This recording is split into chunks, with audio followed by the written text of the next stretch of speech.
morning, or depending when you're watching this, good afternoon, good evening, or good night. My name's Ross, and as always told out of Voice of Radio. So today, we need to take a little bit of a chat about Urshifu VMAX. To be more specific, Rapid Strike Urshifu VMAX. You see, Azul Garcia Griego, apologies for the pronunciation there, just went and won the Pokemon Players Cup free with Rapid Strike Urshifu VMAX. And the thing that is really impressive and interesting and all of that about this particular win is that this card became legal for the finals of the Players Cup free. The Players Cup free all the way through was up to and including Vivid Voltage, and we only added in battle styles just for the 16-person tournament right at the end, the top 16 part. And yet a brand new archetype based around a brand new card went and won the entire thing. So we should probably have a look then, shouldn't we? Now, Rapid Strike Urshifu VMAX really is absolutely amazing. The V is fine, but we don't play this for the V, all right? The V is not the reason this sees really any play at all. We are going for the V Max. Sure, for a single energy you can do 30 damage and switch to the bench, and yeah, for free energy you can do 150. You will use those attacks as you go through, don't get me wrong. We watched us all go through the Players' Cup finals, and we saw a few other people playing a similar version of the deck, and they did use those attacks, but it's not why you play the deck. The reason you play the deck is both the attacks on Rapid Strike Urshifu VMAX. The first attack for a single energy does 30 damage, but if you're on the bench and became active this turn, it does 150. Do remember that does not count if you evolve in the active. You must have the VMAX on the bench and then come into the active on that turn. But 150 for a single energy is a bit nutty good. Then for free energy, you discard all energy from this Pokemon and do 120 to 2 of your opponent's Pokemon. And it's enough to KO, say, a Dedenne or a Crobat in the active, while doing 120 somewhere else. And you got to think about the numbers here, and the numbers work perfectly. Take your average good tag team like Mewtwo and Mew. They got 270 HP. So all you need to do here is hit them with a Gale Thrust for 150, and then G-Max Rapid Flow will KO them on the bench with the 120. The numbers here, and the weakness you're hitting and all of that, just work so beautifully. It is kind of ridiculously awesome, to be honest with you. And this really is what the deck is built around. The deck is built around using both of these attacks on Rapid Strike Urshifu VMAX. The thing we do need to mention, I suppose, right away is Rapid Strike Energy. Rapid Strike Energy will provide 2 Water/Fighting Energy when attached to a Rapid Strike Pokemon. So essentially, turn 1 you attach, turn 2 you G-Max Rapid Flow, and then turn 3 you attach an energy in Gale Thrust. Or you just Gale Thrust a couple turns in a row and then attach Rapid Strike Energy and Rapid Flow whenever the need arises. Of course, that also means you can 100 Furious Blows for 2 energy if you don't hit the VMAX, or you don't want to use a free prizer, or you can't switch into the active, or whatever. But this is a very fast, very efficient Pokemon, and even if you run out of energy, you're like a switch and an energy away from doing 150 damage. That is a little bit silly good. Now, in terms of other Pokemon, we are talking pure support here. We have only really got one attacker. So we've got that Jirachi from Team Up, the one with the amazing ability. Let's just look at the top 5 cards of your deck, find a trainer, put it in your hand. We've seen this many times before. 2 Dedenne and 1 Crobat. They are your 2 prize basic drawing Pokemon. Dedenne discards your hand and draws 6 cards. Crobat draws until you have 6 cards in your hand. They are both phenomenal. Galarian Zigzagoon places a damage counter somewhere on your opponent's side of the board, and this is really just for numbers. Because I told you how easy it is to hit 270. Well, you know what? Arcus and Dalga and Palkia actually has 280, not 270. You need to do the extra 10. In comes Galarian Zigzagoon. There's a bunch of 130 HP Pokemon. This means you drop a damage, then you can hit them on the bench with G-Max Rapid Flow. It's there to help you hit the numbers, quite frankly. There is a Giratina that's got an ability Dimension Breach that lets you discard a special energy from your opponent's active Pokemon.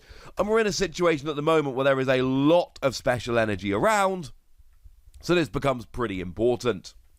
Jirachi GX becomes a counter to things like Mewtwo and Mew. Because although you're a very good Pokemon, you've got a weakness which is easily exploited, most regularly by Mewtwo and Mew. So Jirachi GX takes away your psychic weakness, and that's a good thing. And along similar lines, we've also got the Mimikyu from Cosmic Eclipse. And again, this is a Mewtwo and Mew counter. Any Pokemon that have damage counters on that are GXs have no abilities. Incidentally, another really good reason why we're playing Galarian Zigzagoon here.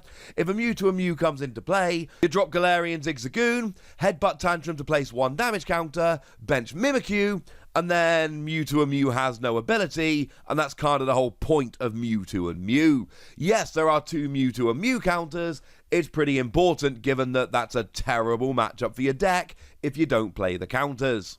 We then have 1 copy of Mew. It protects your bench, and there's some things it's in here for. It's really good against things like Pikachu and Zekrom, for instance, but actually it's mostly in there for other Rapid Strike Urshifu decks, because they can also hit the bench for 120 twice if they want to. That's a bad thing.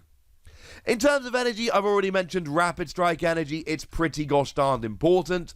It's a double energy. It lets you use your free energy attacks for 2 energy attachments. It's kind of what makes the deck go. And then we got basic fighting because, you know, it's a fighting deck.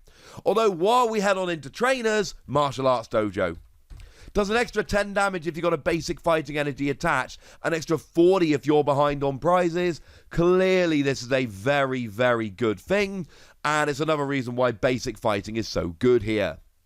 In terms of supporters, there are no surprises. We got 4 Marnie and 4 Professor's Research. They are your standard, ordinary, everyday, run-of-the-mill supporter cards.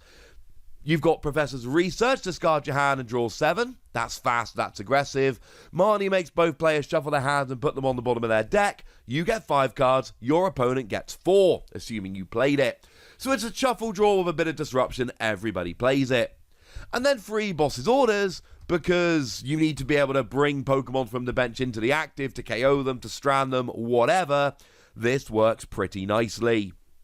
In terms of Pokemon search here, we are playing Quick Ball, because Quick Ball lets us get our basic Pokemon, and basic Pokemon is what we really need in the early game, so we are playing 4 Quick Ball.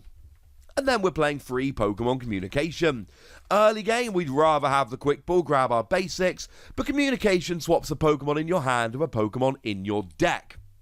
That means you can get your evolved Pokemon, which in this case is just your Rapid Strike Urshifu, but it's pretty gosh darned important.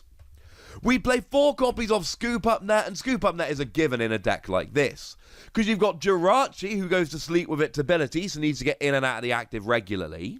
And then you've got both Galarian Zigzagoon and Giratina, who have really good when you play them abilities. This lets you pick up all of those Pokemon to get them out of the active or reuse their abilities.